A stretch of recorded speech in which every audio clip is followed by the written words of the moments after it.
तख्त London तक चलेगी तेग हिंदुस्तान। इतिहास सिर्फ नाम नहीं गिनता, इतिहास असर देखता है। सबसे पहले एक साफ सच। श्री आरिफ बेग साहब भारतीय जनता पार्टी के फाउंडर मेंबर थे, यानी भाजपा की नींव रखने वालों में। उनका नाम सम्मान के साथ लिया जाता है। जब भाजपा की राजनीति विचारों से शुरू हो रही थी, तब आरिफ बेग साहब अटल बिहारी वाजपेयी, लाल कृष्ण आडवाणी और डॉक्टर मुरली मनोहर जोशी जैसे नेताओं के साथ कंधे से कंधा मिलाकर खड़े थे। अटल जी का सम्मान, आडवाणी, जोशी की संगत। आरिफ बेग साहब अटल बिहारी वाजपेयी जी के सबसे भरोसेमंद साथियों में थे। कहा जाता है, जहां आरिफ बेग साहब पहले भाषण दे देते थे, वहां अटल जी नहीं बोलते थे। अटल जी कहते थे, आरिफ बेग साहब ने मेरे बोलने के लिए कुछ छोड़ा ही नहीं। ये सम्मान एक महान वक्ता का दूसरे महान वक्ता को दिया गया सम्मान था। चुनाव और रिकॉर्ड।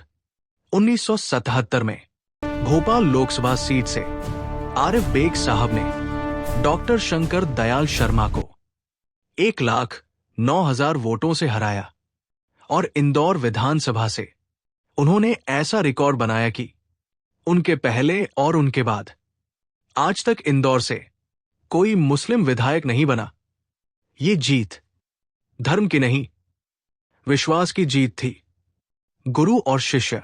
आरिफ बेग साहब राजनीति के गुरु थे। पूर्व मुख्यमंत्री शिवराज सिंह चौहान, शाहनवाज हुसैन, इन नेताओं ने राजनीति की भाषा, जनता से जुड़ाव और संवेदनशीलता आरिफ बेग साहब से सीखी। बेग साहब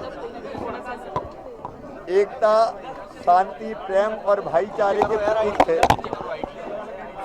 और वो एक व्यक्ति नहीं, संस्था थे, जिन्होंने सारी उम्र देश की एकता बनाए रखने के लिए काम किया। भारतीय जनसंघ और भारतीय जनता पार्टी को आगे बढ़ाने में उनका बड़ा योगदान है और उससे भी आगे बढ़ के वो एक ऐसे इंसान थे जो सबको प्रेम, भाईचारा और सेवा का मूल मंत्र सिखाते थे। उनके चरणों में प्रणाम। मेरे मुल्क के मालिकों। आरिफ बेग साहब जब भी मन से बोलते थे तो कहते थे, मेरे मुल्क के मालिकों, मेरे अपने मुल्क के मालिकों।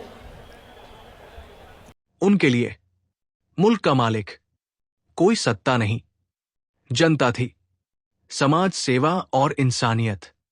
उन्होंने राष्ट्र शक्ति फाउंडेशन और अंजुमन इंसान दोस्त जैसे संगठनों से भाईचारे का पैगाम दिया।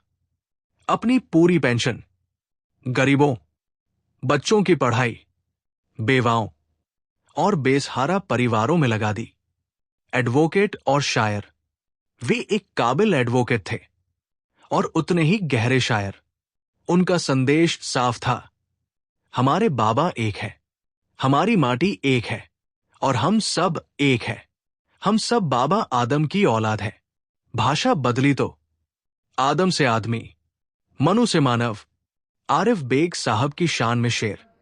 नाम पदों से नहीं चमकता, सोच से उजाला होता है। जो खुद पीछे रहकर काफिला बना दे, वही असली रहनुमा होता है।